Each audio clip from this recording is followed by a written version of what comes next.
Hey there, folks. Welcome to Spectrum Pulse. We talk about music, movies, art, and culture. And today, it's a big one. We're going to be talking about the newest album from Florida Georgia Line called Can't Say I Ain't Country. You know, on some level, I've always thought it was a cheap thing to judge an act like Florida Georgia Line solely by their album titles, especially when you look to their music. They're a solid 5 years past their prime in terms of mainstream relevance, and seem to be fighting tooth and nail in order to preserve whatever's left. Now, their first two albums, they were called Here's the Good Times and Anything Goes. Bro country projects that reflected a shallow, tossed-off vibe that didn't really invite or even demand a lot of deeper thought.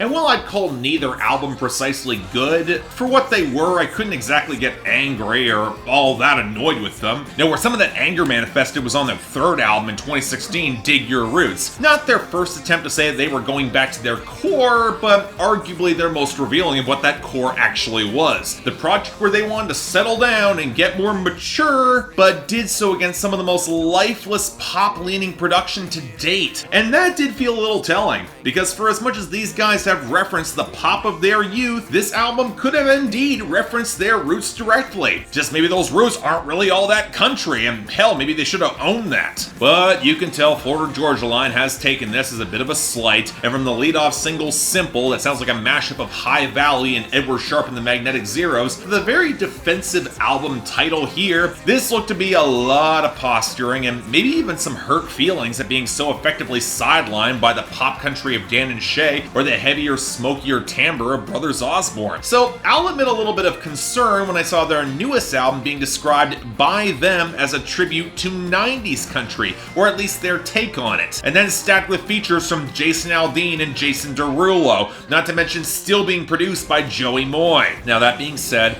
I was kind of willing to give this project a chance, mostly because Florida Georgia Line have a weird habit of sneaking at least one single through that's pretty decent. I like Dirt back in 2014, I like Simple back last year. I had the hopes there would be something a little bit more to what was going to be their longest album to date. So, what did I get? Did Florida Georgia Line prove that I can't say they ain't country? Well, you know, walking out of more than a few listens through this album, I'll be honest, I'm not angry at it, or at Florida Georgia Line specifically, because I'm starting to get the impression that the duo is chasing a defense of their sound and content that just continues to internally contradict itself. And the frustrating thing is that it's not made with a disingenuous intent. There was a lot of cynical acts who hopped on the bro country bandwagon 5 or 6 years ago, and I will absolutely say that Florida Georgia Line believe what they are selling. They're the true believers in that sound. But what's frustrating about Can't Say I Ain't Country is that while the duo might believe it, there's a lot of contradictory elements in their execution that if they addressed with any sort of deeper thought, or if their label Big Machine was willing to second guess them or have them make a second draft, this could have been a better album. As it is,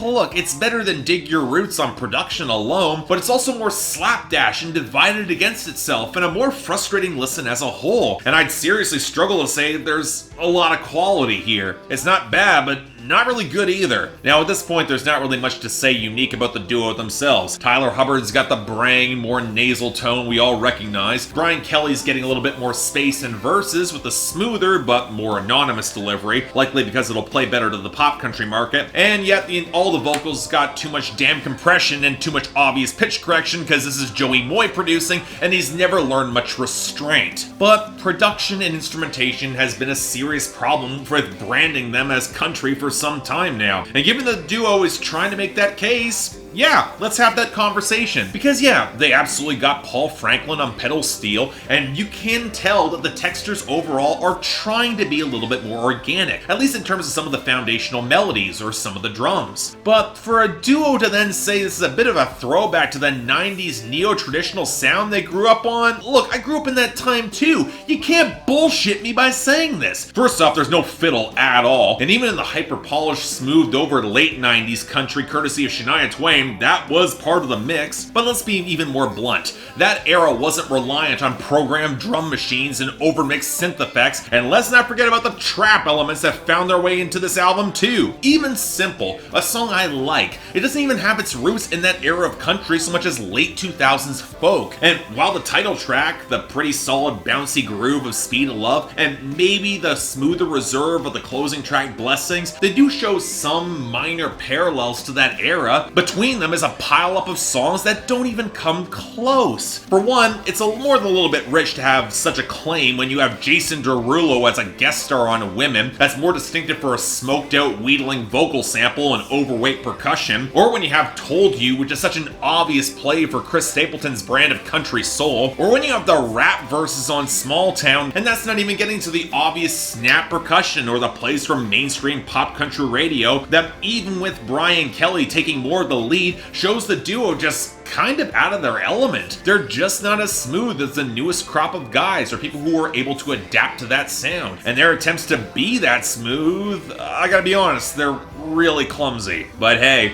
they got that twang, it's all in their soul, and to be fair, there's more pedal steel hammered against the overmixed guitar, the utter lack of real bass lines, and the synthetic percussion here, so I can't say they ain't country, right? Well, here's my point.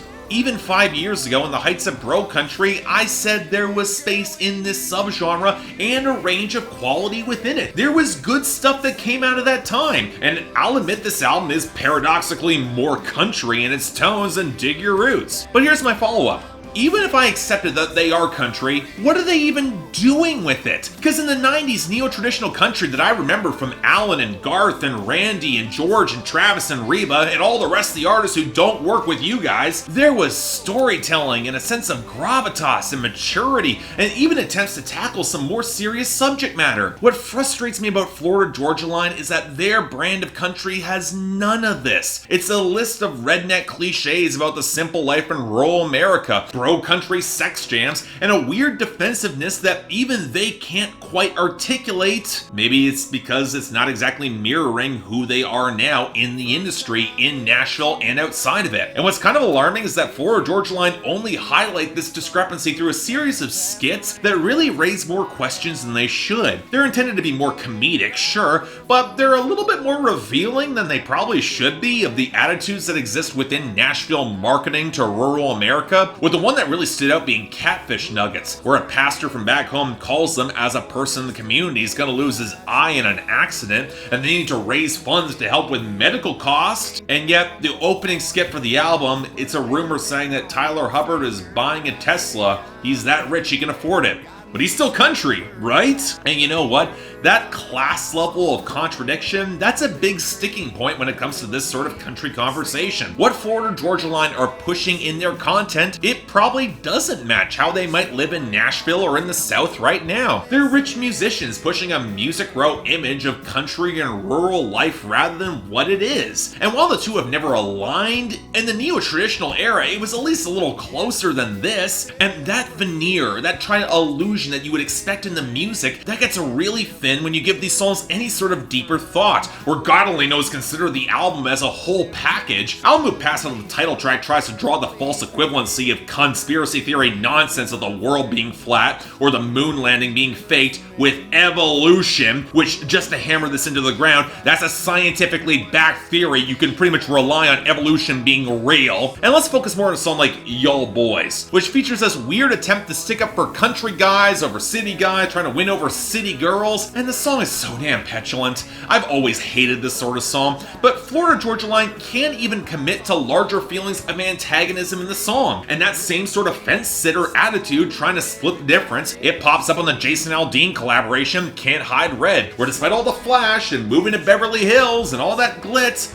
they're still country. They can't hide that. Yeah, you know what? I buy this even less coming from Jason Aldean and the R&B push he instigated 5 years ago in the mainstream. But the larger problem, it's twofold. Number one, these guys are rich industry professionals who probably don't live that backwoods life in the same way, even as they have to keep selling it. And two, if it's not backed up by more than just posturing in the content, I'm not gonna buy it anyway. Cause go even a step deeper and this album's flimsy as all hell. The love and hookup songs are schmaltzy, or in the case of Swerve, flat out embarrassing. The small town songs are glorified checklists that don't really reflect on the real stories that are then mentioned in the skits. And there's not even an attempt at greater introspection. And I know nobody's going to Florida Georgia Line for that, but as the one guy who actually really liked Confession, or even just seeing how well a song like Holy did 3 years ago, the lack of more slowed down moments is a bit alarming. This album might go down pretty fast, but it does not leave a lot of impact. And of course, the one attempt to be somewhat more relevant and meaningful is People Are Different, the same sort of can't we all just get along moment that Carrie Underwood tried with Love Wins. And while I don't doubt the sincerity behind these guys, the song has the exact same lack of depth as Love Wins had, and does not have a hook on the level of the same magnitude. But thus,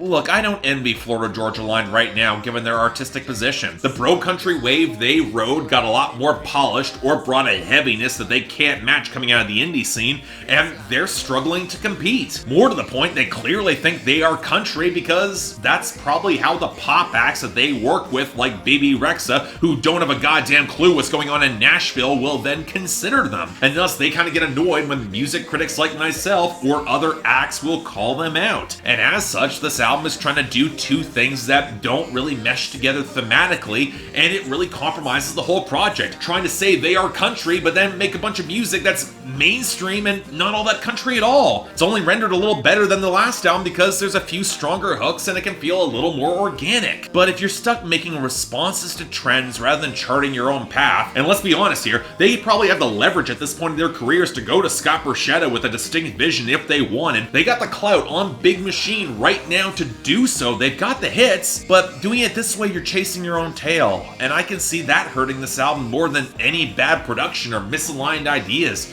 or at least not aging all that well. But as such, look, this album is not bad, but it's not good either. It's netting a light 5 out of 10 for me, and only recommended if you're a die-hard fan. Otherwise, look, country's moving past Florida Georgia Line, and if they don't make a unique plan to chart their own course and catch up, be it in country or otherwise, own your truth, guys. You know what? Otherwise, might not be a bad idea to just move along too.